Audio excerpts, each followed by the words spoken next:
you please call for the vote? Yes. Counselor Romero Worth. Uh-oh, She's just still muted. just wave. So, yeah, so there's nothing on the consent agenda though, right? Yes, there Yeah, is. there are two. Oh, I don't have anything on mine. All right, yes. Mr. Helms? Yes. So, Commissioner, Go ahead. so on the consent agenda, it's very simple. No, not you, Commissioner Hanson. I'm asking, we're in the middle of the roll call vote. Okay, Commissioner Hamilton, Yes. Commissioner Hanson, yes.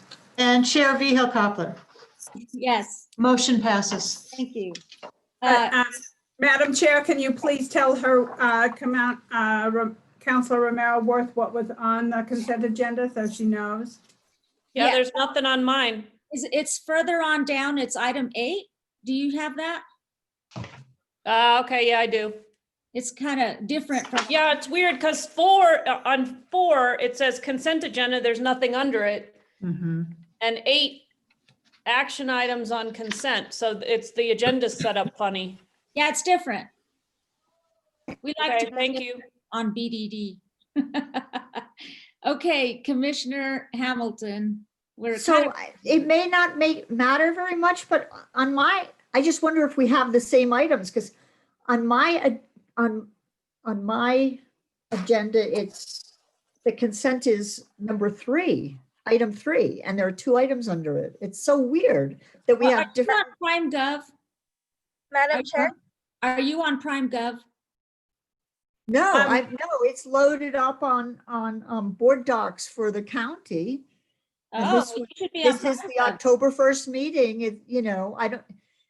It's on so- Prime Gov. Madam Chair, Yes, may I explain, please? yes, you So, may. Commissioner Hamilton, for those of us on board docs, Sarah uploads things to board docs as the best that she can, and she usually links them to what she gets from the agenda from Mackie and the BDD board. So on our board docs, she puts in the items under consent agenda.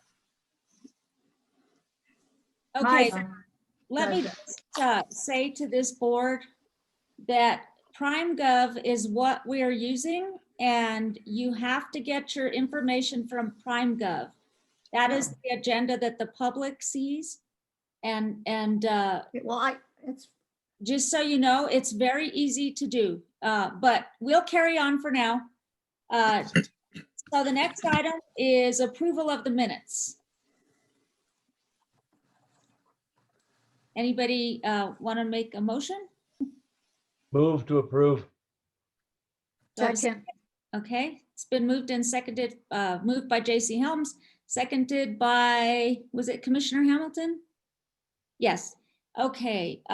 Any changes to the minutes? Okay, will you please call the roll? Sure. Counselor Romero Worth, Yes. Mr. Helms, Yes.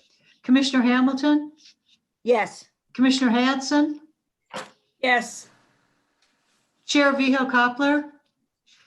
Before I vote, I would like to add, which I probably should have done just a bit ago, Yeah. that for the record and our minutes, that the only matter discussed September 3rd, 2020 during executive session of our last board meeting was the matter as stated in the motion to go into executive session, and no action was taken.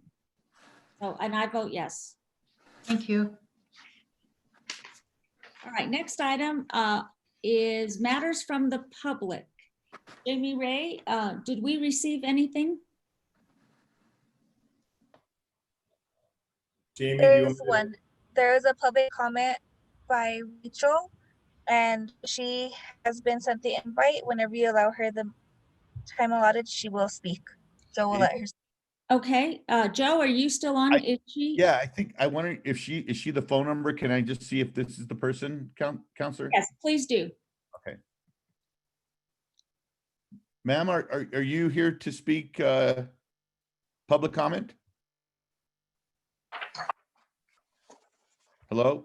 He's muted, Joe. He's muted. Let me see. I'm unmuting. Talking is permitted. I think it's on their end, Right. but I did permit them to talk. It still There has they a, are. There they are. good.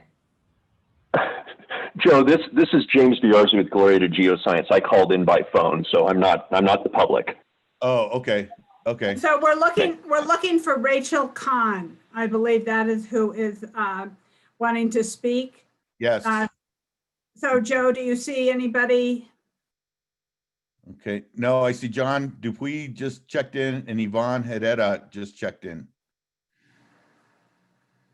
Okay, then let's go ahead. Joe, may I ask if you keep an eye out for her? Yes, ma'am. And maybe we can interrupt the agenda later on if she appears and go back to this item. Madam Absolutely. Chair? Yes, Mr. Helms. No, Mr. Me. I'm calling her right now. Sorry. That's okay. I'm fine being Are Mr. we gonna Helms. wait? I don't think we'll wait. Well, I'll wait for you for, I was just saying, I'm gonna call her and find out what's going on. okay, well then I'm gonna proceed. We'll come back to this item. Next item is item 7A, monthly update on BDD operations. Randy Segru. Hello, Randy. Randy, let me see. Unmute. Oh, there you go. Here I am. Madam Chair, members of the board, September was another pretty good month for BDD. Our raw water diversions averaged 7.52 million gallons per day. Our drinking water deliveries through our 4A, 5A booster stations averaged 6.44 million gallons per day. Our raw water delivery to Las Campanas averaged 0.94 million gallons per day. Our on-site treated and non-treated water storage averaged 0.14 million gallons per day. So BDD was providing approximately 50% of the water supply to city and county for the month. I did attach a regional demand drought summary on page 2. The BDD year-to-date diversions are depicted in the graph, and we were significantly above average at about 225.6 million gallons for the month. That's essentially our month of September. If you have any questions, please let me know. Okay, committee, do you have questions? I see Commissioner Hamilton. I was just wondering, is there a reason you think we're above average? If you look at the graph, our average is listed on that graph for the last 10 years. As a matter of fact, September, our average diversion for the month is 186 million gallons, and we diverted over 225. And so if you look at the graph, it's the blue column as opposed to the green column. So quite a bit above average for the month. Yeah, I got that. And in fact, we've been above average, the long-term average for 3 months. I was just wondering if you had an insight as to why. A part of that, yes. Oddly, it's because it has been quite a dry year. Canyon Road Water Treatment Facility has averaged about 4 million, a little over 4 million gallons a day. And so we've taken up the balance without utilizing any city or Buckman wells for the most part, still resting wells. And so, Madam Chair and Commissioner Hamilton, if I could, I was going to kind of touch on this during my presentation, but we're balancing the best we can with the other sources of supply with the city. And we're under a lot of constraints with the Rio Grande Compact and how we want to manage our reservoirs. So the fact that the BDD is able to do a little bit more than average for this time of year, 7 or 8 million gallons a day when our demand is 10.5 or 11, is a good thing. And we're just trying to use San Juan Chama water while it's available, while we can still call for it, and then have carryover water in the reservoirs in case we don't have a good snow year, which it's starting to look like we may not. So that's why we're managing the system overall, not necessarily BDD. But we are integrated And that's kind of how we're operating right now. And we're thankful that there's water in the river, and the water quality is good too. Really good, as good as I've ever seen it. So we're producing more water than we normally would. We're here at October 1st. But that's the explanation as to why. I'd like to add that it hasn't been easy with our usual ongoing raw water pumping issues. We've had to really make the best of the system that we have at this point to get 8 or 9 million gallons a day. Okay. Counselor Ives, are you raising your hand? I don't know where he went now. Okay, anybody have any other questions? All right, thank you. Oh, no, he's not. Okay, thank you. Before we go on to the next item, then I understand our public comment is available. So Joe, would you, we're gonna go back to public comment. Joe, would you please stream her in? Yes, ma'am. Thank you. Ms. Khan, you're unmuted and are able to speak. Ms. Khan, I'll allow 2 minutes for your presentation, your comment. Great, thank you. Can you hear me? Yes, thank you. Oh, I'm not used to this format, so I was a little confused. I guess that the video is not working. Is that correct? It's just my voice? It's your voice and your abbreviated name. Thank you, Counselor. Yes, hi, my name is Rachel Khan. I'm Projects Director with Amigos Bravos. Thank you for hearing my public comment. I sent in a summary of that public comment earlier I guess that was yesterday. I'll summarize that. I'll reiterate that here again, which is that I wanted to thank the board for taking a leadership role in pushing back on the Dirty Water Rule, otherwise known as the Navigable Water Protection Act rule. And the board has submitted comments on the rule to EPA, and I appreciate that. And I am here today to request that a member of the board appear in an outreach piece that we are putting together, at Amigos Bravos is putting together a story map, and it's to outline the impacts that the Dirty Water Rule will have on New Mexico. And there will be some information about avenues that the state can take to fill the gap, the regulatory gap left by the reduction of federal protections for New Mexico's waters.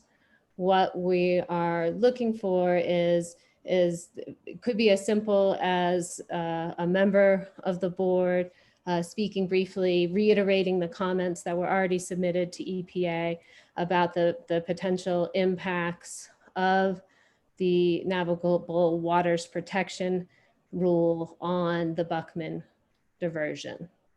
And that would be included in as a little clip, like a minute clip in the story map, which would have other stakeholders, including the Environment Department and irrigators and sportsmen and women.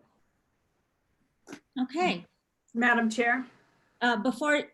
This isn't a discussion item, but I'm just going to ask Ms. Khan if you would send an email with the specifics, and then the board staff will determine how to proceed. I believe she did. I think we all have that email. Oh, we do? Okay. All right. Thank you. Thank you. And Counselor, one more thing. There is the filming is actually happening next week on Thursday.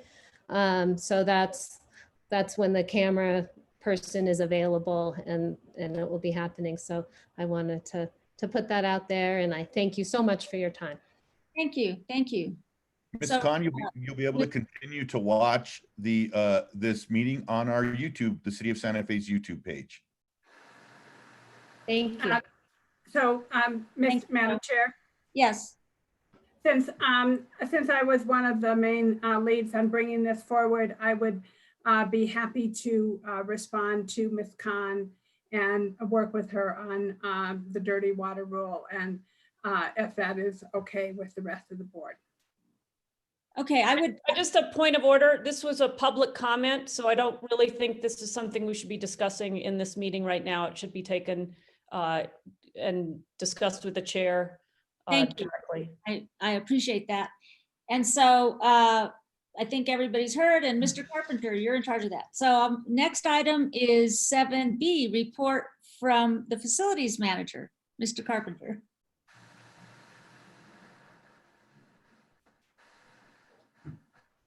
I can't hear you. Can't hear me because I muted myself. That's right. So I'll start over again. Thank you, Madam Chair and members of the board. Just a few brief updates. Just recently, we have arrived at the decision internally to advertise the 2 vacant positions that we have at BDD. That would be the warehouse planner scheduler and the instrumentation and control technician.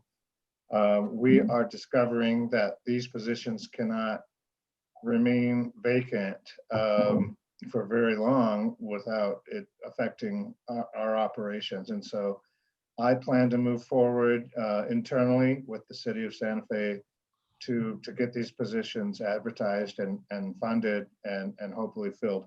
The warehouse planner position was partially funded, if you'll recall, when we went through the budget cycle. But we can't wait much longer. And I just wanted the board to know that we're going to move forward. We're going to be proactive in filling these positions. So, and I don't know if there's any questions on that before I move on. Could you just repeat the 2 positions? Commissioner Hamilton. I'm so sorry, Madam Chair. Could you just repeat the positions again? The first one is warehouse planner and scheduler. And there's a lot more to it than it sounds like. It's planning for parts, ordering parts, doing purchase requisitions, tracking inventory. And right now we're having to cover that with existing staff, and it's just not working very well. I mean, we're getting by, but it's not sustainable. And then the other one is instrumentation and control tech. That's a backup to Eric Armstrong. That needs to be filled as well. We're covering it with existing positions, but it's time to fill those positions if we can. So I'm going to move forward with that. Okay, great. And carry on. Yes, ma'am. There's an item later on in the agenda for the Lanel MOU update. From my position under this item, I would just say that we are being proactive. We being myself, Kyle Harwood, and Gloria at Geoscience, we have a strategy, we have an agenda, we have priorities, and we'll maybe likely get into that a little bit later, but I just wanted you to know that we're still moving forward despite the constraints, whether it's COVID or budget items or the election or whatever it is. We're going to still do our best to keep the pressure on. There's an ability to extend the existing MOU. That might be something we have to do. We'll report back to the board on that at the next board meeting. But that's not my preference, but we may end up there. But I want the board to know that we're still being proactive on this item. Moving on, also, we had been working on the source water protection plan, both the public outreach and the plan itself. For various reasons, it didn't rise to the level of a high priority, but we have resurrected it again as well. And I hope to report out in pretty significant detail at the next board meeting on the progress that we've had getting this jump started again and making progress on this, because it is a priority for the board, and we've had several discussions around this issue in the past. Lastly, following up on Randy's presentation, we're doing better in the river than we thought we would in terms of volume. If you'll think back to the last board meeting and even the previous board meeting where we were concerned about having critically low flows, we haven't seen that yet. We're just a little bit under 500 CFS, but it's declining. And probably within a week or so, maybe two, I don't know how long we'll be able to keep those flows up. We will be at critical low flows, but then again, we'll be, in October, demand will be down and we expect water quality to stay okay. We're calculating somewhere between, well, around 300 CFS, give or take 50. And then how much we can divert, we'll see. We've never been really faced with this. Maybe we can't divert, maybe we can divert. But that's why we in the whole community of Santa Fe are so fortunate that we have a diverse water supply portfolio where we can turn on wells in 2 different well fields or pull water out of the Canyon Road. Or maybe BDD can stay online. We don't know. But those critical low flows are coming and probably within a few days, a matter of days. And we'll see how we can adjust to stay online and do what we need to do. So Madam Chair and members of the board, I think that concludes my update for the board, and I'm happy to stand for questions. Does anyone have any questions for Mr. Carpenter? Okay, thank you for the report. Next item is 7C, report on fourth quarter financial position for fiscal year 1920. Mackie Romero. Madam Chair, members of the board, this report is to update the BDD board and its partners on the fourth quarter financial position as of June 30th, 2020. In my report, I have included our fiscal year 20 adopted budget, which includes any budget adjustments. I have our expenditures for services and goods received as of June 30th, 2020, and that is broken out by quarter.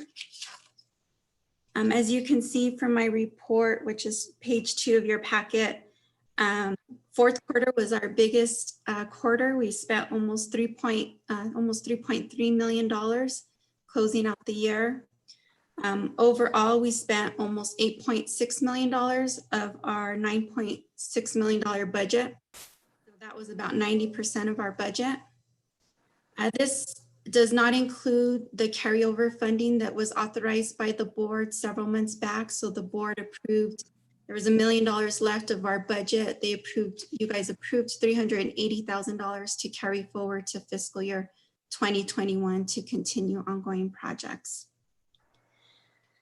The report includes the 90-day cash reserve credit, which the partners use to support billings for the fourth quarter.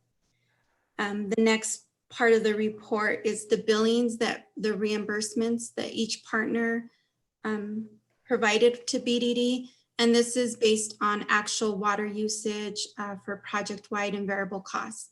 So I bill quarterly based on a projected percentage, but we do have the final water numbers, and this is the final billings for our partners.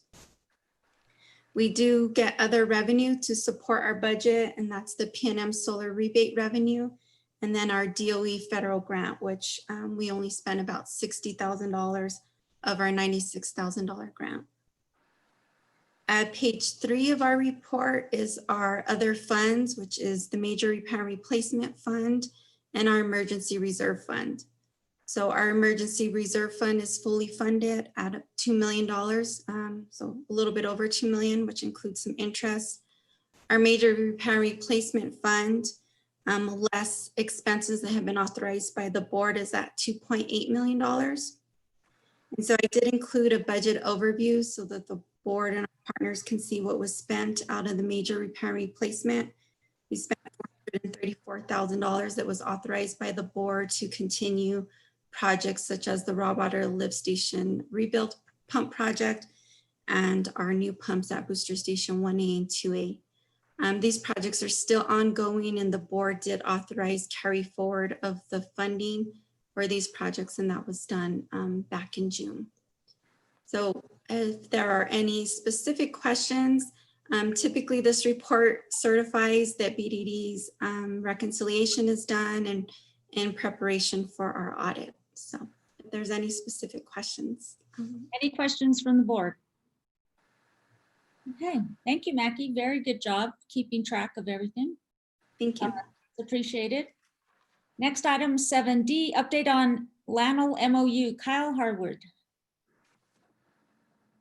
Thank you, Madam Chair. Rick and I are going to share, giving you a quick update. We also have our technical advisors, Jay Lazarus and James Biarzi, either on video or on the phone.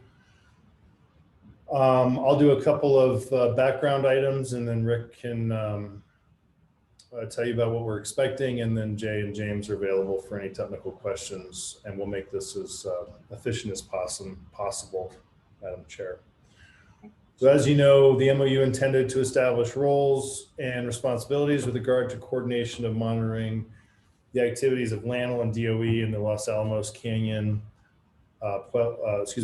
LA Pueblo Canyon watershed that empties into the Rio Grande just a couple miles upstream of our intake.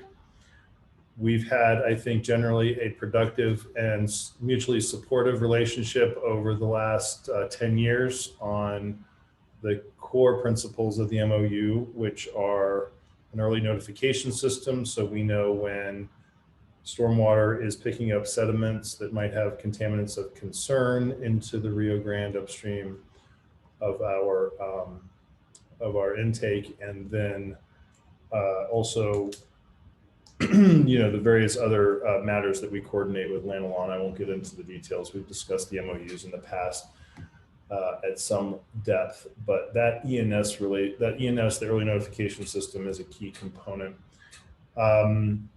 The current MOU does expire at the end of this year. As many of you know, we've been briefing you on a work plan to develop, negotiate, draft, and bring to your attention and consideration a new MOU that will succeed after 2020. There is a provision for renewal of the existing MOU. I'll just mention that because we are getting towards the end of the year.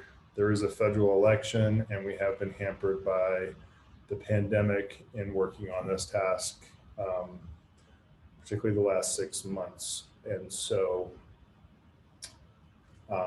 we'll be bringing you a recommendation at the November meeting. This is just an update because we haven't brought you any real substantive update in some months. Rick, would you like me to hand it off to you there? Sure, and I don't have a whole lot to add that I haven't already said. This is just an update. We do plan to bring something substantive back to the board in November, along with a work plan and hopefully a schedule that we can negotiate with the other parties. We can extend it, as Kyle mentioned, if we need to. It's not my first preference. I'm going to be as proactive as I can be on our side, but we want to have a meaningful dialogue with LANL. And so the priorities of the board are addressed, and not the least of which, as Kyle mentioned, is the early notification system. That needs to be addressed, and some other items as well. So, Madam Chair and members of the board, I think, yeah, this is an update just to let you know where we're at status-wise, and we will come back in November with probably an action item, or at least seeking direction from the board at that time. Great. Let me add a little more information. We did get some feedback from LANL in late September. They did provide responses to the board-approved May term sheet that we conveyed to LANL. Much of the feedback that we received was supportive of the general underlying principles, such as cooperation, sharing data, and water quality management and monitoring are mutual priorities. They've agreed in concept to the continuation of the operation and maintenance of the ENS as it is currently configured. And you'll note that that is a significant qualification, since we, the board, in our principles memo for a new MOU did ask for an expanded ENS. They have agreed in principle to continued funding for sampling programs at our intake structure, but did express some reservations about some of the increased sampling that we've requested. And so we will be engaging with LANL again ahead of the next meeting, and we'll bring you both a more specific set of updates and a specific recommendation on the MOU at the November meeting. That really concludes what Rick and I intended to talk about in terms of breadth and depth, Madam Chair. Thank you. Councilor Romero Worth. Thank you, Madam Chair. So I was going to ask you what are the new parts of what's being talked about here, and you touched on at least two: increased funding or increased sampling, which I assume also means increased funding, and then more in the early notification system. Are those the only and biggest differences between what we're hoping to gain in a new MOU and what we currently have? Madam Chair and Councilor Romero Worth and members of the board, those are probably two of the top priorities. Increased sampling, we always want to learn more how to characterize flood flows and the constituents thereof. And the early notification system, and that's a biggie because we're going to have to construct something, and it's going to probably be on Pueblo land, and Lano will have to be a participant and a good team player. Those are at the top of the list, I would say, and we can get into this later at the next board meeting specifically. But then on the list is also better data sharing and better ways to make it accessible sooner. Things like that, where we can just work together better, that we haven't really, we're inching our way there, but we can do better. And Kyle or Jay, I know that you're on the call, or James, we've talked around all of these issues. If you want to chime in now, I suppose, Madam Chair, if that pleases the board. Yes, is there anything you would like to add? Mr. Lazarus? You're on mute, Jay. Oh, there he is. Unmute. Okay. I was just going to say, I'm going to turn it over to James right now, and then I'll follow up if need be. Go ahead, please, James. Okay. Madam Chair, thank you. This is James Biars with Gloria Geoscience. Excuse me, I'm on the phone here. Yeah, I think that Rick and Kyle accurately conveyed what we're after. That's in addition. Stormwater sampling that had been done early on in the early MOUs and has kind of gone by the wayside, reinstituting the early notification station in lower Los Alamos Canyon, better data sharing and advance notice of submittals to regulatory agencies, for example. We think that Lano might want to collaborate better with us on that. And then having a rigorous look at how the structures installed in the canyons that are supposed to control sediments are functioning. That's another big piece too. So appreciate the opportunity to update the board, and we'll talk to you more about it in November. Thank you. And Madam Chair, members of the board, the other thing that I think is important for the board to be thinking about is, as Rick was saying earlier, the lab has different reasons for not making very fast progress. We don't necessarily agree with those reasons. So if it becomes a situation where we have to extend the existing agreement, I think we would advise the board at the time that it would be done incrementally and not for as up to 3 years as the existing MOU says right now. Okay, thank you. Mr. Harwood, do you have anything else to close your segment? Thank you, Madam Chair. No, we'll be bringing you something more substantive at the coming board meeting, although I do see other hands up with questions. Yeah. Okay, Commissioner Hamilton and then Commissioner Hanson. I was just wondering, sort of as a follow-on from Councilor Romero Worth's question, what you think some of the roadblocks or the likelihood of gaining some of these big items that, were, purportedly the biggest from our point of view that they seem to be pushing back on. I mean, is there a sense that I think I know. did you do a risk assessment on what the probability is that we're going to get some of these, or what strategy might improve the chances? Because it doesn't sound very good. I can observe a couple of things, Commissioner. One is that this administration has greatly increased lab project funding very significantly, while also cutting environmental funding for the same labs. And so our requests are running right into the headwinds of the decreased environmental funding for the labs, even while the labs are obviously getting bigger mandates and more funding. So the components of our request, which is contained in the principles document this board approved back in May, have some significant dollars and some unquantified dollars in them. And so I think that is giving them some concern, and, perhaps understandably. We've been asking for them to embrace the concept, and we'll do the project scoping and funding. And I think it's hard for them to welcome that, not knowing what the price tag might be.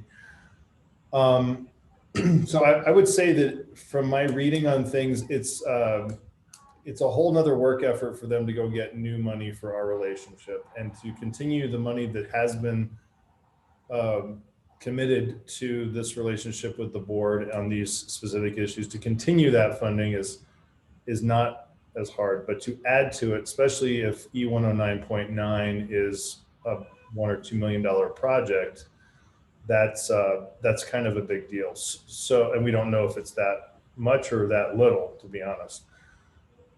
So let me just, I think that's the bulk of it. There are some other issues on the margins, and we can talk about them more next month, but is that at least responsive to your question this evening?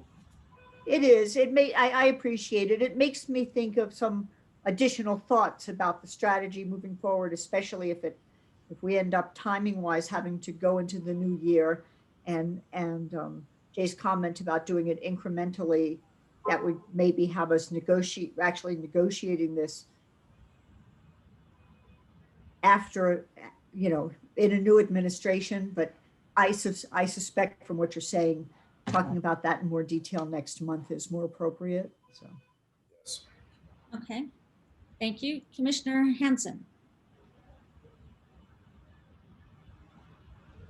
Thank you, Madam Chair. I just had a few comments about what you have laid out here. And one of my concerns is the fact that Guahi Canyon tributary will not have sampling. Would it be possible to have two collated station, an E110 and another in Guahi Canyon?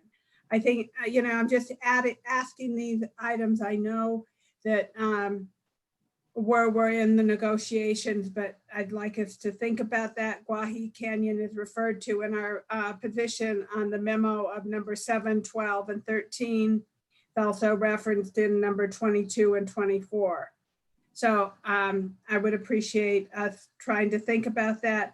And then I'm wondering, when you say board, staff, council, and consultants, I know you mean Glorietta Geotech, but are you also considering New Mexico ED? I'm sorry. Yes. As part of that, they are the eyes and the ear on the ground, and they are a partner with us in many ways. So I want to make sure that NME ED may be available to do reconnaissance level review of the current state, eyes on the ground. Thank you, Commissioner. I have I think, fairly straightforward answer to both of those. The first one is I'm going to ask James to address your Guahi Canyon questions specifically next month, if that's okay, and we'll have a comprehensive answer for that. And then secondly, you should know that GGI has been engaging with our partners and the regulator at NMED, and we will make sure that our recommendation that comes to you next month has an integrated engagement plan that NMED is shoulder to shoulder to us in our request to the lab. And I'm going to make sure that Rick and Jay and James and I highlight that for you at the November presentation, if that is responsive to your question. I appreciate that. Thank you. And then I'm wondering if we could add the word timely should be added to describe the ENS data that is submitted to BDD. And, you know, I refer to the BDD DOE LANL delay in directly reporting the elevated hexavalent chromium levels in regional drinking water aquifer in 2004. So maybe the word timely in that line of number 22 would just encourage better response from LANL and DOE. And I think those were just a few of the comments that I had for right now.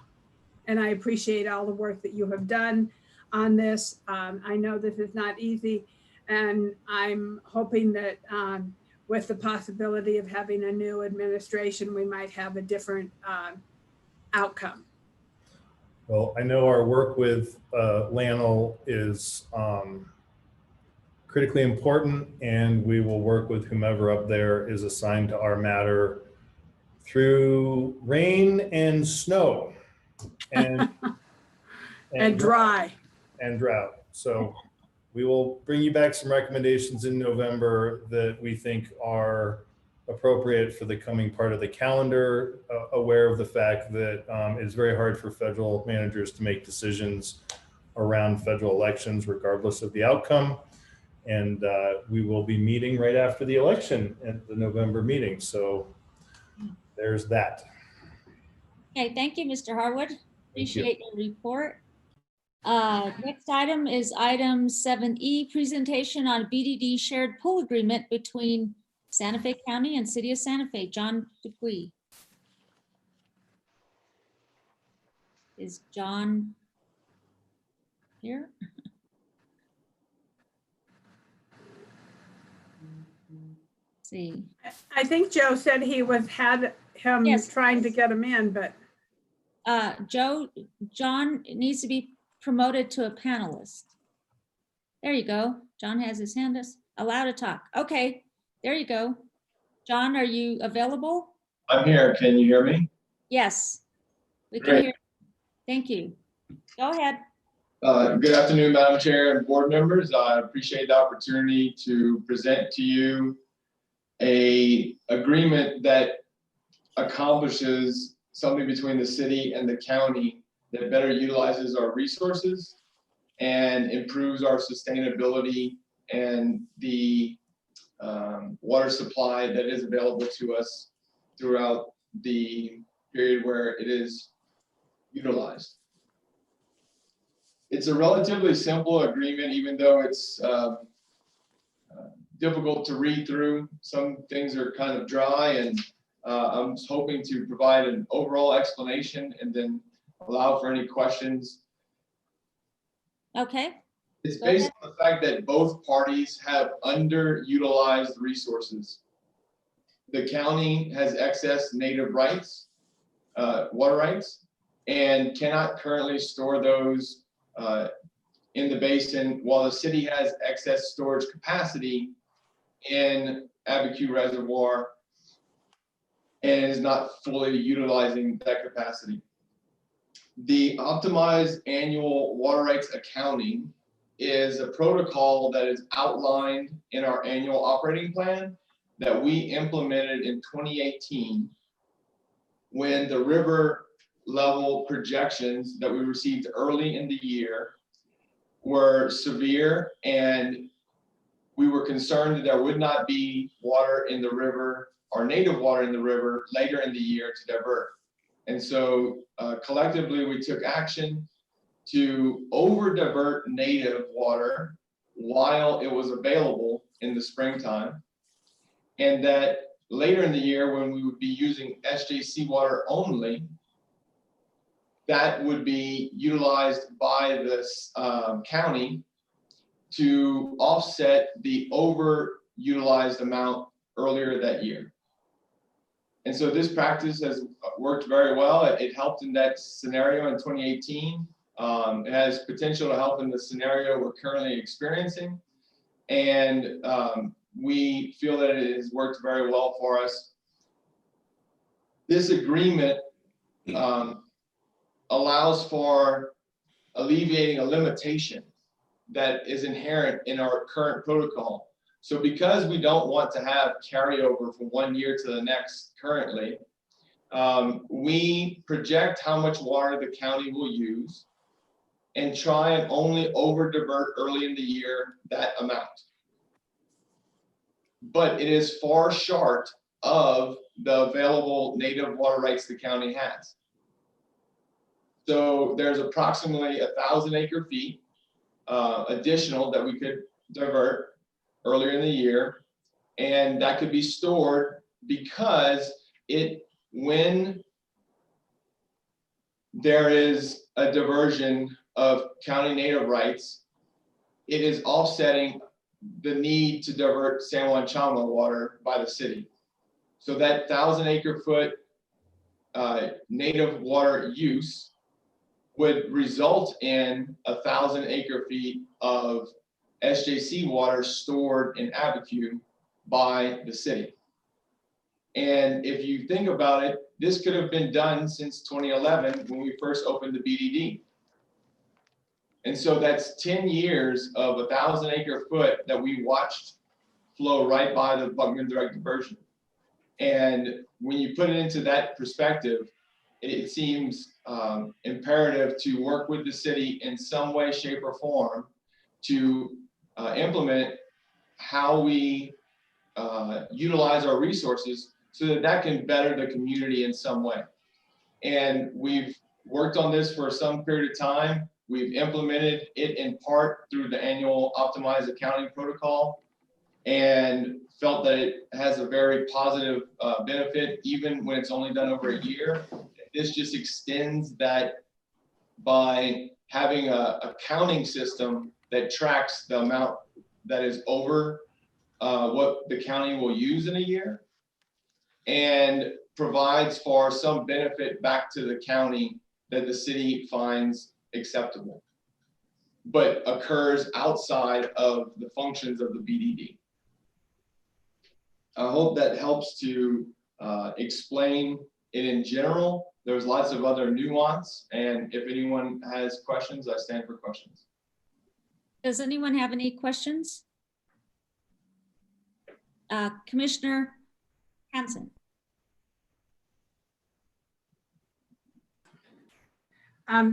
Thank you, John. I think this is, I'm gonna try and view this as a win-win agreement. I've read it over a couple times. I usually don't read agreements over a couple times, but as you said, it is a little dry and dense.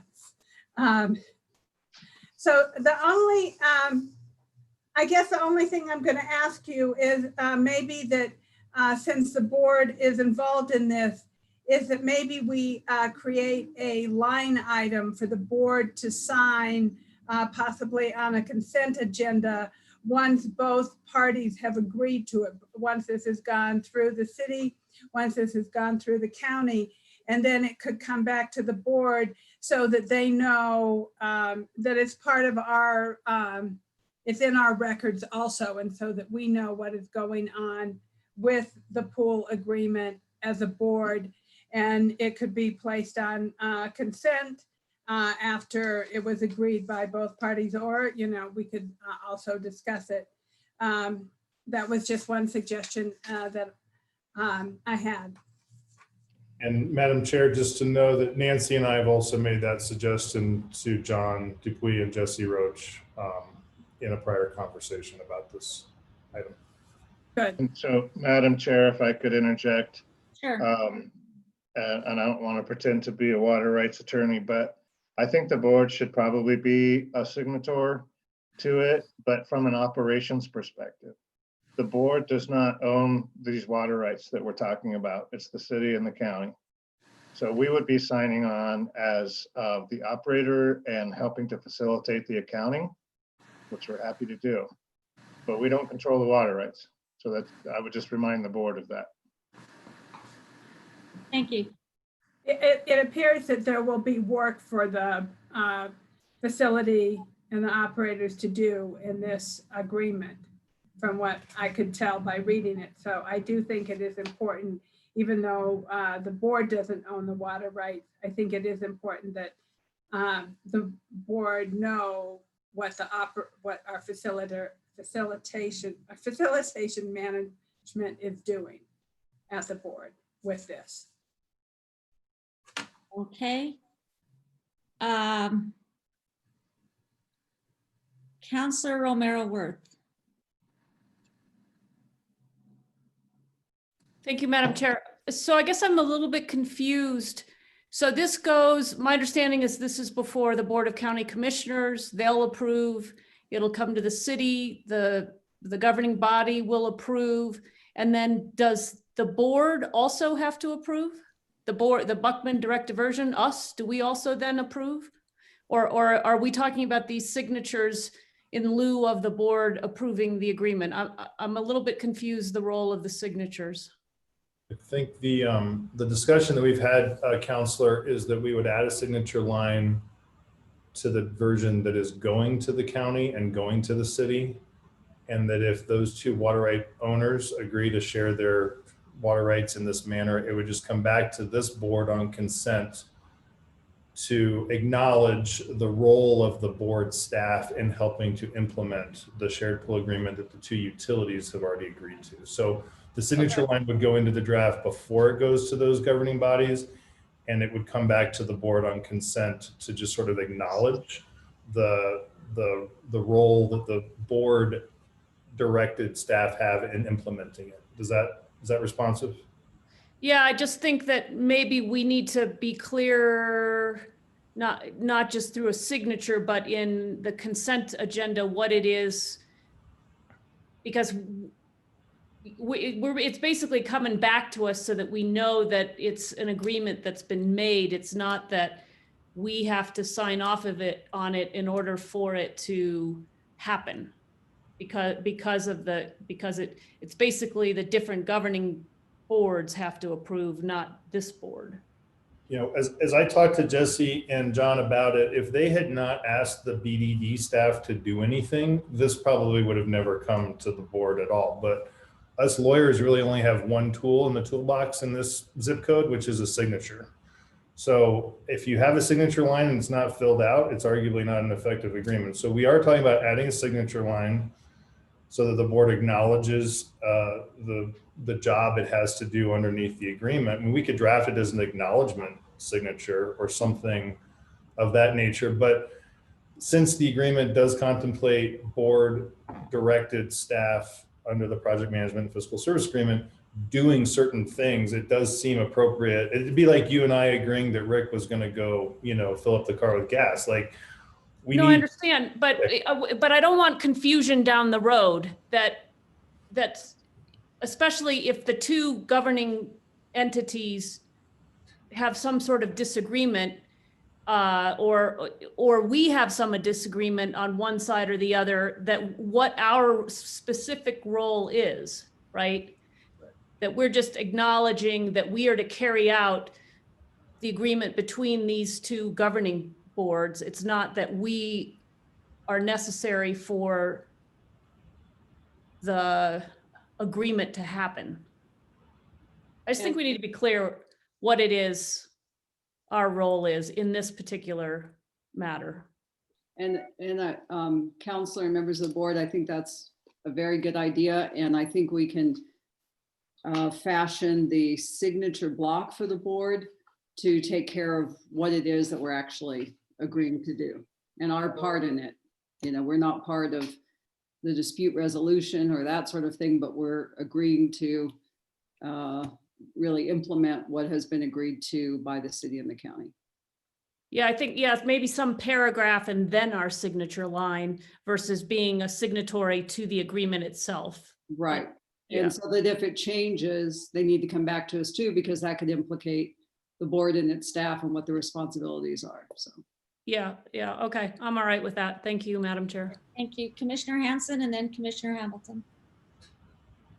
That is kind of exactly why I was asking. I want the board to be aware of the agreement, and however Nancy and Kyle want to make the addition of the signature line, that we have it there so that we are aware of the issues that happen, not that we are one of the people that are agreeing to do this, so to speak, but we will be carrying it out, and staff of the BDD board,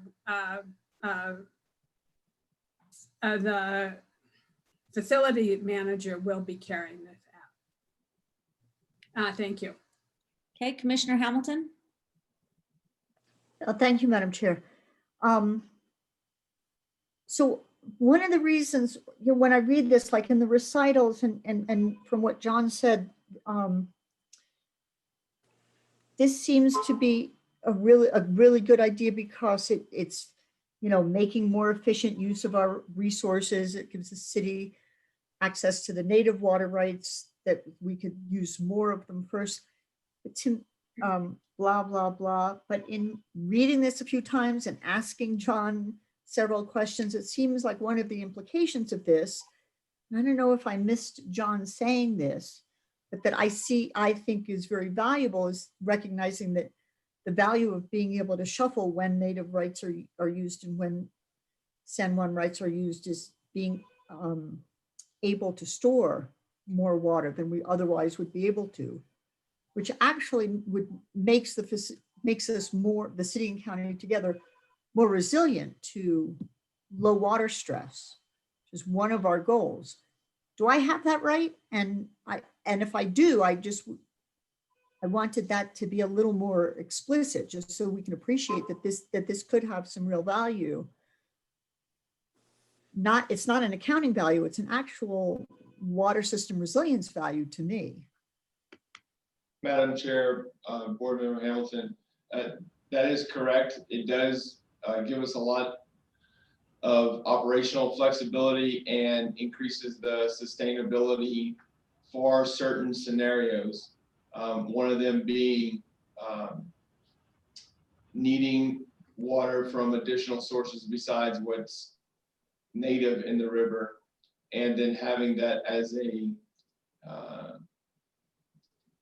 stored asset that can then be used for either entity through shared resources.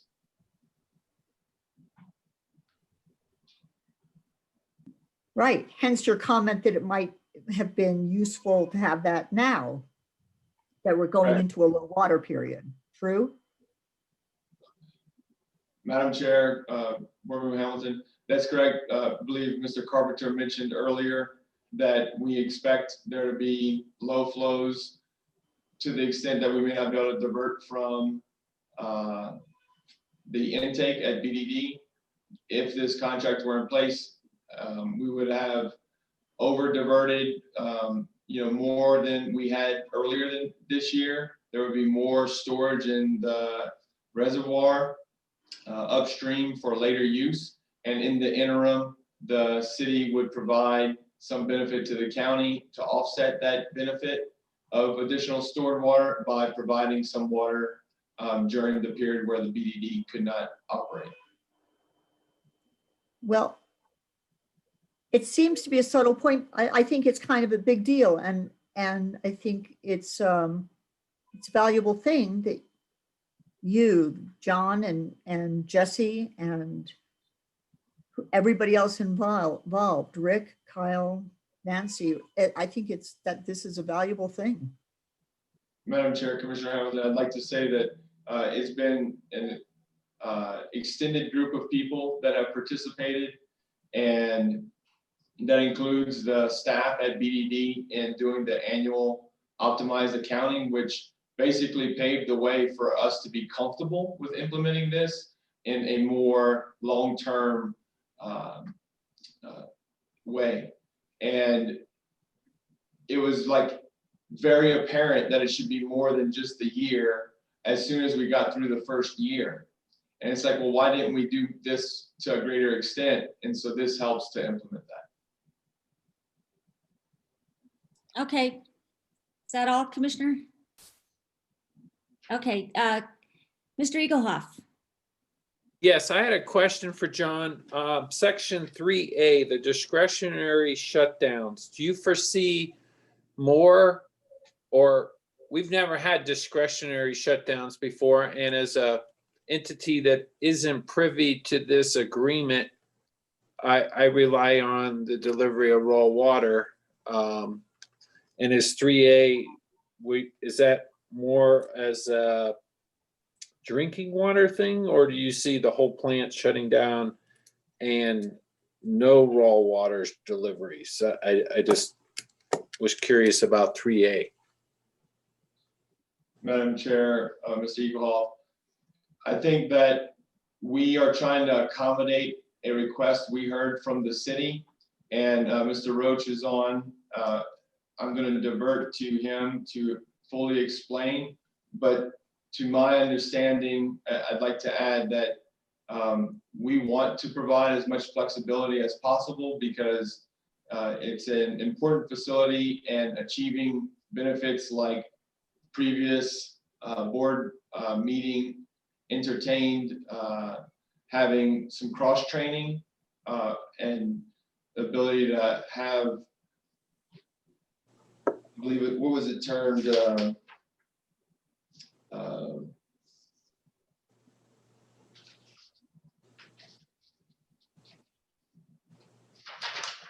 Discretionary shutdown would enable that additional cross training in a significant way. But I would imagine that it definitely entails ensuring that the deliveries that are needed are met. Madam Chair, Mr. Eaglehoff, I would just chime in to say that that is envisioned as a discretionary shutdown of the treatment plant, and by no means would this agreement in any way intend to leave Las Campanas less than whole. So I would guess that those discretionary shutdowns will occur in the winter, but if Las Campanas retains a demand, then the diversion structure would still stay on to serve that demand. Okay, sounds good. Thanks. Okay, any other questions for Mr. Dupuy? All right. Oh, Councilor Romero-Worth. Thank you. Thank you, Madam Chair.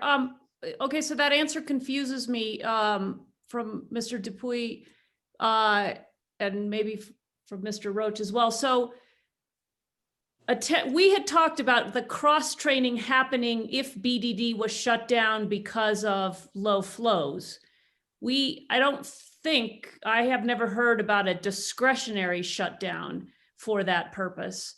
And wouldn't a shutdown impact Las Campanas just because it's shut down? I mean, how do you guarantee the Las Campanas that you're not going to affect their delivery if you're shut down, discretion for any reason, discretionary or not? Madam Chair, Board Member Romero. Councilor Romero-Worth is fine. Thank you. Yes, ma'am. You know, if the Club in Las Campanas is not taking raw water, it doesn't require the intake to stay in operation if the other two entities don't need treatment at the treatment facility. So that would be one way in circumstance where the entire facility could be shut down for that purpose we're discussing. But you can do a shutdown not in the full sense that we've understood a shutdown in the past, but you can do this partial shutdown that then allows operators to cross-train, maybe minimal staff being retained for continued use of the intake and booster station up to booster station 2A and over to the club at Las Campanas without the treatment facility being in operation. Okay, that's helpful. I only wonder if Las Campanas wouldn't feel better if there was some sort of language in this agreement to suggest that any kind of quote unquote discretionary shutdown will not impact their ability to draw, and that they would, or that it would be done in times when they wouldn't be impacted, their delivery wouldn't be impacted. It seems like that might be something they'd be interested in. Madam Chair, Commissioner, Councilor Romero-Worth, I don't want to speak for the attorneys, but I'm fairly certain, just from the county's perspective and our need to have our deliveries met, the current agreements we have around the BDD require operation of the facility to meet those demands. Okay. So unless they don't exist otherwise, they have to be met. Okay. Thank you, Madam Chair.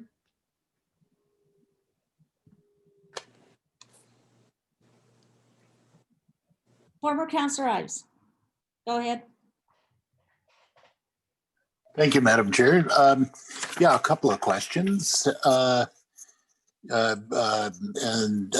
Dupuy, you mentioned that there was potentially up to 1,000 acre feet that were sort of affected by this timing every year of native county rights.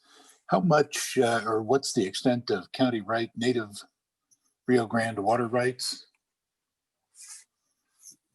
Can you quantify those for me? Madam Chair, Councilor Peter Ives, the current or former councilor, the current quantity of county native water rights is approximately 2,500 acre feet. And you may also care to know the current diversion that we make from BDD, and it's around 1,400 acre feet. We have been higher on some years, up to 1,640 something previously. Gotcha. Good. Thank you.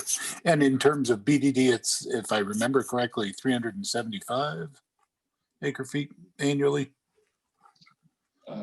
Madam Chair, sorry, that is the quantity of San Juan Chalma water rights that we have. Yeah. Not native. That's correct. And the agreement, as I read it, requires a minimum of 150 acre feet of the native Rio Grande waters to be diverted for city use on an annual basis. Am I reading that correctly?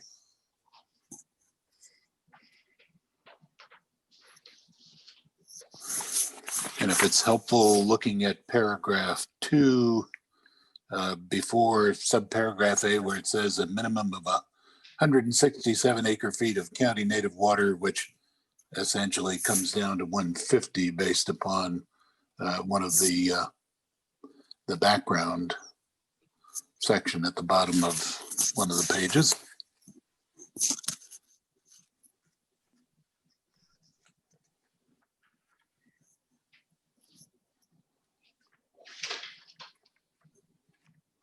Am I correct?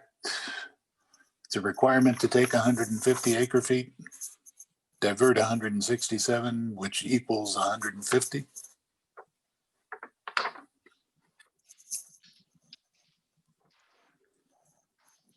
Mr. Dupuy? Madam Chair, Mr. Ives, the conditions below that section have to be met as well. So if the BD, for example, if the BD shared pool is already at its maximum amount,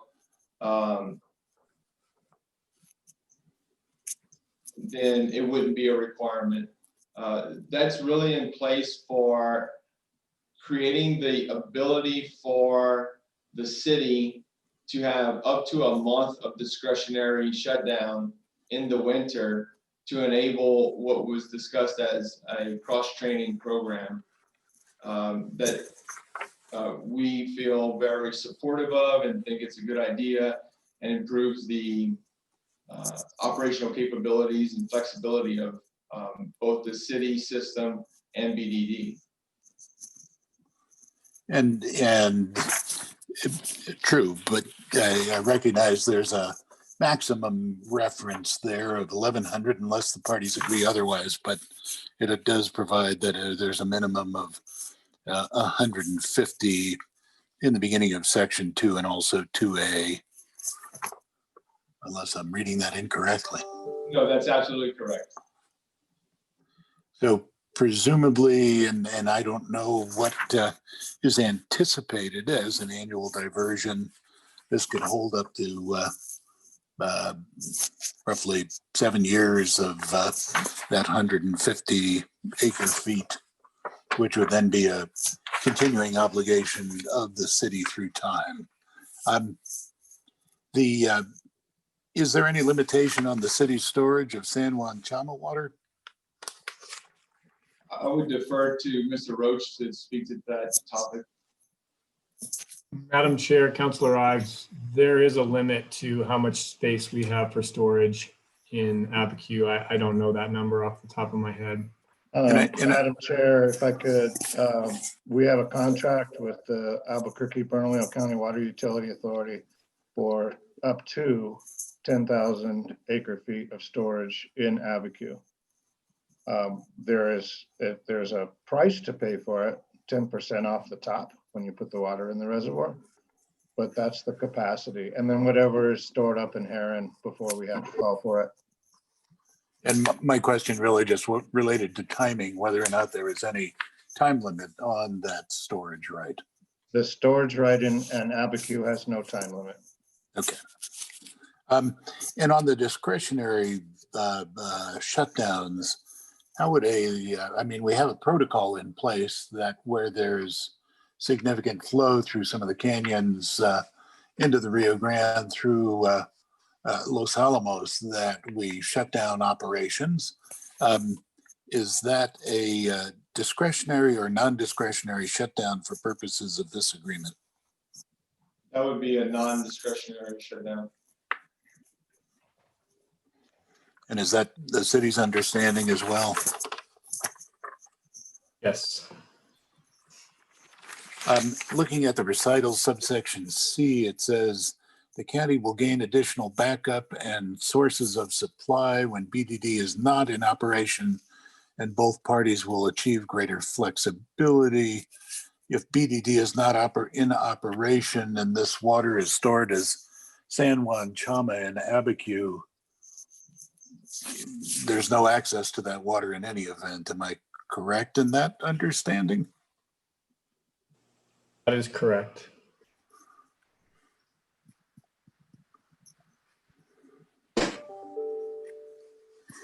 I think those are all the questions I have on it at the moment.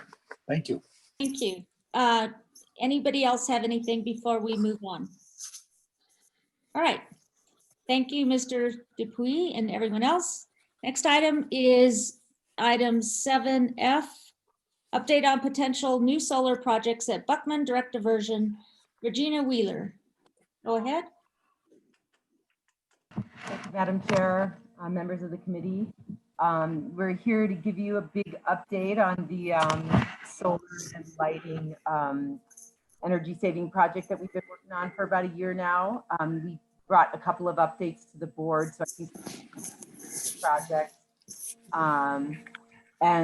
So we've actually completed the investment grade audit now. It has been completed and certified by the Energy, Minerals and Natural Resources Department, which means that they have validated the savings estimates and also the measures that we're going to be implementing, that they're technically sound and can provide the savings that are projected. So that's a great milestone. And so now we're at the point in the project to go ahead and fund these recommended improvements. The Buckman direct diversion improvements include about 1 megawatt of solar in 2 different locations. It's, let me get you exactly that number. It's 277 kilowatts at the BDD lift station and 739 kilowatts at booster station 2A, as well as a number of interior LED lighting retrofits.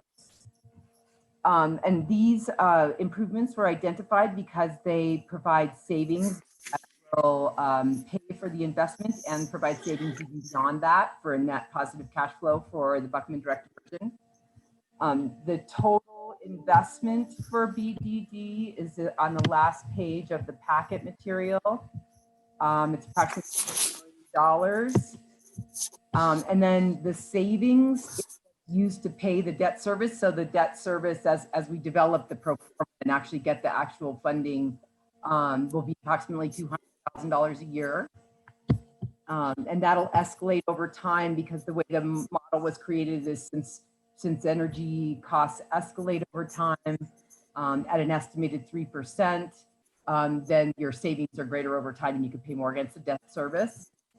And the idea, so the city has begun to pursue the financing as one big package, a loan. It's we're looking at tax exempt lease purchase, which is basically a loan of a special type, pretty straightforward.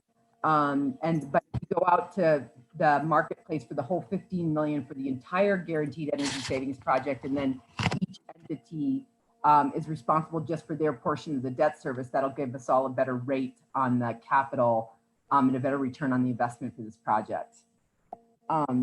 Some of the questions that staff has asked with respect to this is, Buckman has a 1.5 megawatt array at booster station 2A, right? No, 1A. And so you guys have some experience with what it means to have a megawatt big array outside, and then you also have a megawatt at the plant. The megawatt at the plant is owned by somebody else, and that has its own challenges. But the megawatt that's at the booster station is owned by BDD. And so some of the things that staff has learned and have asked this project to address is the challenge of weeding, because actually the weeds will grow up and cover the bottom parts of the panel and reduce your production. And then also, stormwater runoff can also be a challenge off of the panels. Because a megawatt of solar is about 6 acres. So, you're looking at 739 kilowatts, which is going to be 4 to 5 acres. So it's a significant area of land that'll have these arrays on them. And so the energy services company is looking into a solution that could include some gravel down below the front. They've actually used this on residential installations, some gravel on the ground in front of the arrays where the water falls off to stop erosion that way, and also to stop the weed growing. So it might be a really good solution. I think that's the big picture of the thing. We're hoping to come back to the Buckman director version. There will be, we've met with staff and with the attorney for Buckman, and there's a recommendation that there's a separate agreement, just a page added to the agreement for Buckman. And I don't know if Nancy might want to elaborate on that, what it'll look like from a documentation and approval perspective. But I think that's the overview, and I'd be happy to answer questions. Okay, open for questions. Commissioner Hanson.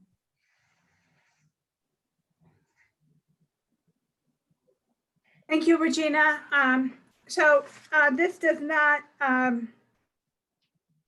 what we're going to do will not go against any of our rec credit that we're already getting. Is that correct? I believe I read that. Commissioner Hanson, that's correct. We had considered putting in more. You guys could, there's energy use at the plant that could be offset by solar, but we realized that it would affect the rec credits. And so recommending not to look at that really until those rec credits expire.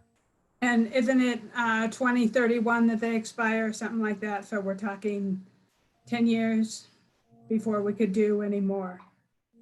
I think I read that, but I'm I'd be surprised if it's that long, because the agreements are usually only for about 8 years from the time the solar's installed. So I'd be surprised if it's quite that long. But anyway, maybe Rick or Mackie knows how long the rec agreement is for. I'm sorry, are we talking about the one for 2A? The big one is the one on the plant. That's Right. 20 years, Oh, it's a 20-year. but we're 10 years into it, 11 years into it. Right, that's why I think it's 2031. That's what I read on the, okay. So on the other plant, the other array we have is privately owned, so that's a whole different ballgame, so to speak. Then I'm just wondering. 11 years into it. Right, that's why I think it's 2031. That's what I read on that. Okay. So on the other. Madam Chair, other I think plant, John the Dupuis' other- mic is on and he's watching us on YouTube. Privately owned, so that's a whole different. Okay, I was hearing myself speak. Yeah. Thank you. Then the other question is, in the county, we passed a pollinator resolution about possibly putting pollinator plants where we have disturbed land, but I'm hearing you say that the weeds are causing a problem in front of the arrays, so we're not getting all of the use, but I'm wondering if pollinator plants, you know, like milkweed or echinacea or maybe some low growing plants would work in some of these places that we are building the arrays. You know, I'm just throwing it out as an idea to think about our pollinator friends who are having a hard time on the planet. And so I just wanted to mention that. And otherwise, thank you very much. I appreciate you bringing this to us. Okay, anybody else have any questions? All right, I have a question. Did we budget for this? Mackie? Madam Chair, Counselor, no, not in this budget, but it looks like there wouldn't be any upfront cost to BDD. It seems like it would be later after construction and then, you know, payment to for the financing, but Regina can answer that if she knows. Madam Chair, yes, thanks so much, Mackie. It's true. We are projecting construction on the overall project to begin early next year, but the construction of the arrays for BDD will have to wait for us, the special use permits to be approved by the Forest Service. However, there is no net cost to the Buckman direct diversion because the money that you're spending now on electricity, you'll switch over to debt service once you have the array. Although we have talked about a little bit of maintenance costs that we should include for, you know, possibly some security cameras to be trained on it and those kinds of incremental costs. So yeah, we wouldn't expect this array to be completed before the end of 2021. Okay. But we'll still have to know the figures when the budget's prepared, for sure. And then I'm reading on, I guess, page 2 of the packet that, what is this simple payback years? 12 and a half, 12.5, 13.5 years. Yeah, Madam Chair, that was part of our criteria for saying that something was a feasible improvement. It had to have a payback period of 15 years or less. And so that means that with the savings of the energy from this improvement, you could pay off the capital investment that fast. And then after that, it's pure revenue, basically, for BDD. Still seems like a long time. Okay. Any other questions? Commissioner Hamilton. A real quick one. I mean, it was a very good comment about the possibility of adding gravel or anything to enhance infiltration and reduce erosion. Is that part of the overall project cost, or is that something that the BDD would have to add on? It's just kind of a follow-up. Madam Chair, Commissioner, yes, the contractor has not developed the estimate for that improvement that we've asked for, but we intend to just include it in the cost of the project. It won't be a follow-up cost. Thanks. Okay. Any last questions? Seeing none. Thank you, Regina. Appreciate it. Sure, we'll see you again. All right, next item, we move to item 10, matters from the BDD attorney. Ms. Long. Yes, Madam Chair, members of the board, I have been asked to report to you all about a matter involving the BDD operators. Operators at the BDD brought a prohibited practices charge against the city through the local union AFSCME 3999. This was a separate, and this is separate and apart from the prohibited practices complaint that you may have read about that was reported on in the paper and just decided by the Public Employee Labor Relations Board. The issue in this charge was overtime. And the allegation was that the furloughs imposed earlier this year involved overtime for the operators to their detriment, and those continued until the furloughs were lifted. The collective bargaining agreement in one section prohibits arbitrarily limiting overtime by schedule implementation. And so that was essentially the allegation. The parties, being the city and the union, have agreed to settle the case by the payment of the overtime for that period where overtime was not received. And my understanding from the city attorney who handled the matter is that the settlement has been finalized, and we just wanted you to know about it since it does involve BDD operations and the personnel there. Okay. This isn't an agenda item, so I don't think there's any discussion unless, Nancy, you think there should be. No, Madam Chair, I don't believe so. I just wanted the board to be aware of it. I was not involved in the case, and I know that our facilities manager, Mr. Carpenter, was involved in it recently as it was being resolved. And so we wanted you all to know as well. Okay. Thank you. Matters from the board. Anybody, any of the board members have anything they'd like to report? No? Okay. I don't have anything to report as well, except that we do have our next meeting November 5th at 4 o'clock. And then after we adjourn, we're going into executive session. So I believe you all have a separate invitation to go into executive session. Everybody have that handy? Yes. Commissioner Hanson? I can't hear you. I can't hear you. I think we need to make a motion, or is Nancy going to make the motion to go into exec? I'm happy to suggest that motion for you to adopt. It is a motion to adjourn the meeting and go into executive session in accordance with the New Mexico Open Meetings Act for the case as described on the agenda to which the BDD is a participant. Commissioner Hanson, do you want to make that motion?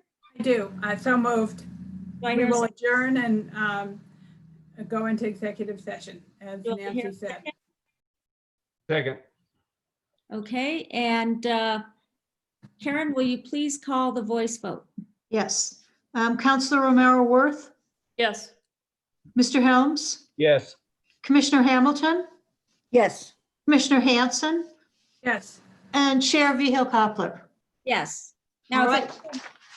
Karen, if everybody could go immediately into executive session meeting, that would be great.